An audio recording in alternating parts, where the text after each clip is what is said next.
င်္ဂလာပါအမရောဒီနေ့ထောရရာသီဘွားလေးတွေရဲ့ဇရက်တဘာဝလေးတွေကိုလာပြီးတော့ဖတ်ပြပေးသွားမှာဖြစ်ပါတယ်ထောရရာသီဘွားလေးတွေကဒီ April 21ကနေပြီးတော့ပါနော် May 21ဒီဂျာကလာတွင်မွေးဖွားတဲ့သူလေးတွေတိုင်းကထောရရာသီဘွားလေးတွေဖြစ်ပါတယ်တနည်းအားဖြင့်သူတို့ကိုပြိတ္တရာသီဘွားလေးလို့လည်းခေါ်ကြတယ်ပေါ့နော်များသောအားဖြင့်ထောရရာသီဘွားလေးတွေကတည်ငြိမ်ငြိမ်အေးအေးဆေးဆေးနေတဲ့သူလေးတွေဖြစ်ပါတယ်ဖြောင့်မတ်တဲ့သစ္စာရှိတယ်သူကတန်အောင်စိတ်ကြီးမှတတ်ကြတယ်အနုပညာပါရမီတက်ခံလည်းရှိတယ်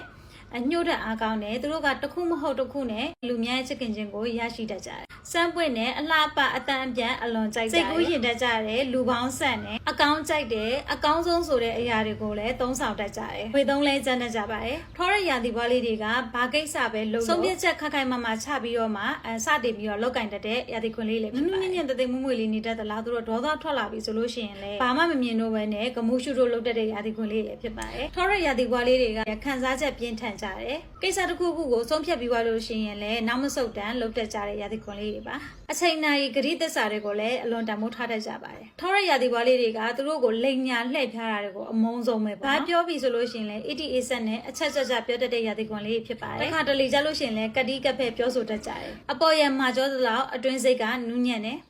အများအတွက်အနစ်နာခံတတ်တဲ့လောဘမကြီးတက်ရှုပ်ရှုပ်ချက်တွေကိုမကြိုက်ကြဘူးပေါ့နော်သူတို့ဘာကိစ္စကိုလည်းကိုကောင်ဝင်ရောက်ဆွတ်ဖက်ခြင်းမရှိသလိုကိုယ့်ကိုလည်းလာပြီးဝင်ရောက်ဆွတ်ဖက်တာကိုလည်းမုန်းတတ်တဲ့ရာသီခွင်လေးဖြစ်ပါတယ်မိသားစုပေါ်ကိုတန်ရောစင်ကြီးတယ်သွေးရင်သားရင်မိတ်ဆွေရင်းတွေကိုလည်းအနစ်နာခံပြီးတော့မှပေးဆက်တတ်တဲ့ရာသီခွင်လေးလည်းဖြစ်ပါတယ်ထောရရာသီဘွားလေးတွေကမိမိကိုယ်ကိုအထင်ကြီးအယုံလွယ်ပြီးတော့မှဇွတ်ထိုးလုပ်တတ်ကြတယ်ပေါ့နော်ဘာပဲပြောထောရရာသီဘွားလေးတွေကဝိရိယရှိတယ်တိုးတက်ကြီးပွားအားအမြဲတမ်းကြံစီပြီးတော့နေတတ်ကြတယ်မိမိကိုယ်ကိုလည်းပေါ့နော်တန်တန်ခက်ခက်ရင်နေတတ်တာတွေကြောင့်နာမည်ကျော်စားအောင်မြင်ချမ်းသာသွားတတ်ကြပါတယ်အမှဒီနေ့ဖတ်ပြသွားတော့ထောရရာသီဘွားလေးတွေရဲ့တသက်တာဇရိုက်တဘာဝလေးတွေဖြစ်ပါတယ်နောက်ရာသီဘွားလေးတွေရဲ့ဇရိုက်တဘာဝဒါမကပဲတခြားသောအကြောင်းအရာလေးတွေကိုသိကျင်သေးတယ်နားထောင်ကျင်သေးရဆိုလို့ရှိရင်တော့အမကို like and share follow လေးလုပ်ထားလို့ရပါတယ်နော်